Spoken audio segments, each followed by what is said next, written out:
தமிழ் மாநில காங்கிரஸில் மாவட்ட தலைவராக இருக்கின்ற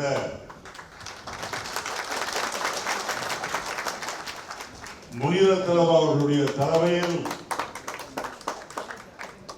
ஏராளமாக வந்திருக்கின்ற தேசிய தோழர்களை உங்களுடைய தம்பிகளில் ஒருவனாக இருந்து இளைஞர்களுக்கு அண்ணனாக இருந்து எல்லோருக்கும் தாய் போல் இருந்து உங்களை வருக வருக வருக என்று நெஞ்சார நான் வரவேற்கின்றேன். நமக்குள் எந்த பேதமும் கிடையாது. சிறிது நாள் இருந்தீர்கள், அது வேறு விஷயம். இருந்தாலும் இந்த சொந்த வீட்டில் எனக்கும் மற்றவர்களுக்கும் எப்படி உரிமை இருக்கின்றதோ அதே உரிமை உங்களுக்கும் இருக்கின்றது. என்னை பொறுத்தவரையில் எல்லோரும் வர வேண்டும், ஒரே ஒருவரை தவிர. எனக்கு வாசம் மீது பாசம் உண்டு, மூப்பனாரின் மைந்தன் என்ற முறையில்.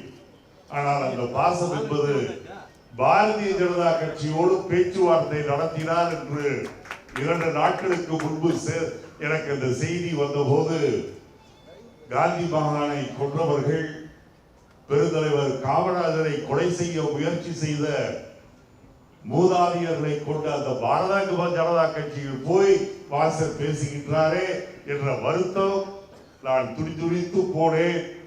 அருமை தோழர்களே, இன்னும் கொஞ்சம் நெஞ்சம் இருக்கின்ற உங்களுடைய நண்பர்களுக்கும் சொல்லுங்கள், பாவிகளோடு பேசியவர்களோடு நாம் இருக்கலாமா என்பதை யோசித்திருப்பார். இன்னும் 2-3 நாட்களில் பீட்டரை போன்றவர்கள் நிறைய வராங்க. எஸ்ஆர்பி ஜெயலலிதாக்காக காத்திருக்கிறாரு, அவர் அங்கேயே காத்துட்டு இருக்கணும்னு நானும் விட்டுட்டேன். ஆனால் பீட்டரை போன்றவர்கள், நம்மளுடைய முன்னாள் பாராளுமன்ற உறுப்பினர் விஸ்வநாதனை போன்றவர்கள், முன்னாள் பாராளுமன்ற உறுப்பினர் கார்வேதனை போன்றவர்கள், இன்னும் பல பேர் வருகின்றார்கள். தமிழிசை சவுந்தரராஜன் அவர்கள்தான் பாரதிய ஜனதா கட்சியினுடைய தமிழக தலைவர்.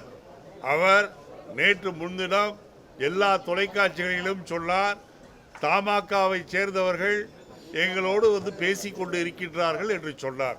அதை வைத்து தான் சொல்கின்றேன். மிக பிரமாதமான ஒரு தேர்தல் அறிக்கை.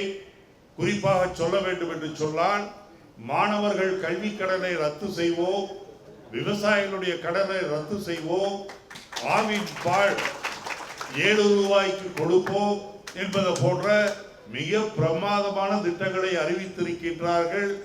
ஆழ்ந்த சிந்தனைக்கு பிறகு தமிழகத்தை முன்னேற்றுவதற்கு என்னென்ன வழியோ அதையெல்லாம் அந்த அறிக்கையில் சொல்லப்பட்டிருக்கின்றது.